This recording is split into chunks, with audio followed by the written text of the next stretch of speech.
O autossabotador é quase um filho que saiu de casa, quer sair de casa, mas ele quer continuar almoçando na casa da mãe, lavando a roupa na casa da mãe, que os pais paguem as suas contas de condomínio, de IPTU. É mais ou menos isso, é a dificuldade de se tornar um adulto, de se tornar uma pessoa inteira. Porque, assim, liberdade tem um preço. O autossabotador, ele não quer pagar o preço do crescimento. Ele tem tanto medo, porque um autossabotador, no fundo, é uma pessoa muito medrosa. Ele tem tanto medo do crescimento que ele prefere desistir no meio do caminho. E nisso ele vai largando tudo no meio do caminho, né? Cura, Bia. Tem cura sim, porque não é um erro de caráter, não é um erro de índole. O autossabotador não é ele pode até fazer o outro sofrer, mas porque antes o medo dele é muito maior. Mas a cura requer entrar no amadurecimento, admitir que vai entrar na vida adulta, querer sair dessa zona de conforto da infância, da adolescência, em que essas pessoas são tuteladas, né? Então, é mais ou menos uma síndrome de Peter Pan. Então, são pessoas muito bacanas em gerais, são pessoas muito animadas, inteligentíssimas, mas que têm um pavor tão grande de crescer, de se tornar realmente independente, que eles acabam passando o tempo, eles ainda são aqueles adolescentes. Então, são amigos que durante um tempo a gente tem na mesma faixa etária e eles são muito divertidos, muito legais. Aí você deixa de ver 10 anos. Quando você encontra 10 anos, ele está na mesma situação de 10 anos atrás. Isso não quer dizer que a pessoa tenha que progredir nisso ou naquilo, mas ela tem que amadurecer. E amadurecer significa mudar a postura diante da vida. Porque assim, não tem viver sem amadurecer. Se você ficar o tempo todo, como o Peter Pan, parado ali na infância e adolescência, essa pessoa vai chegar uma hora que ela vai perceber isso e vai ser tarde, porque não tem mais tempo. Então, o autossabotador, ele está sempre achando que tem muito tempo. Ele é um impostor da sua própria vida.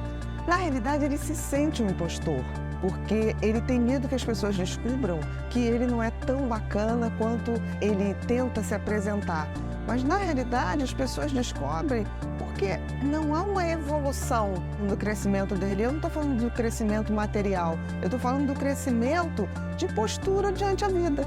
Então, são grandes amigos que você teve com 20 anos, você reencontra aos 50, aquela pessoa tem as mesmas piadas, os mesmos recursos, é como se ele não tivesse aprendido com a vida e por medo de viver.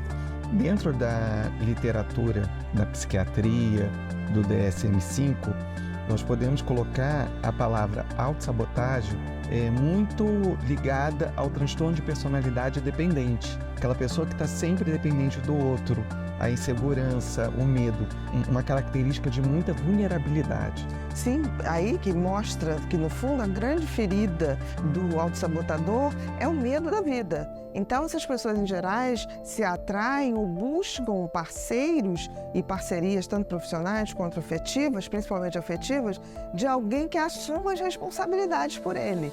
E é interessante que, ao mesmo tempo que ele busca alguém que se responsabilize por ele fica o tempo todo justificando o seu não amadurecimento por achar que aquela pessoa que ele está impede. Então ele começa a achar que a pessoa, feito criança, que fica assim, eu não vou ali porque minha mãe não deixa, eu não faço isso porque minha mãe me boicota, eu não faço isso. Então o autossabotador, ele tem muito esse discurso de que está tudo errado na vida dele por conta dos outros, e quando na realidade é por falta de coragem para enfrentar a vida. Outra característica também é a questão dele não ser assertivo.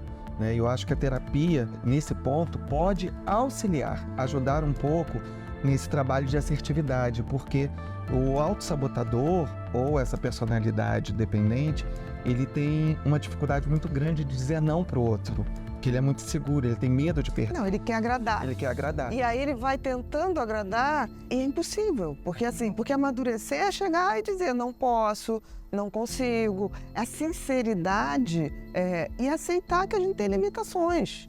E também tem coisas muito boas. Então ele acaba dando para o outro, entre aspas, o que ele acha que o outro quer, que não vai decepcionar, e aí de repente ele não dá mais conta daquilo, ele racha e some. E decepciona muito mais.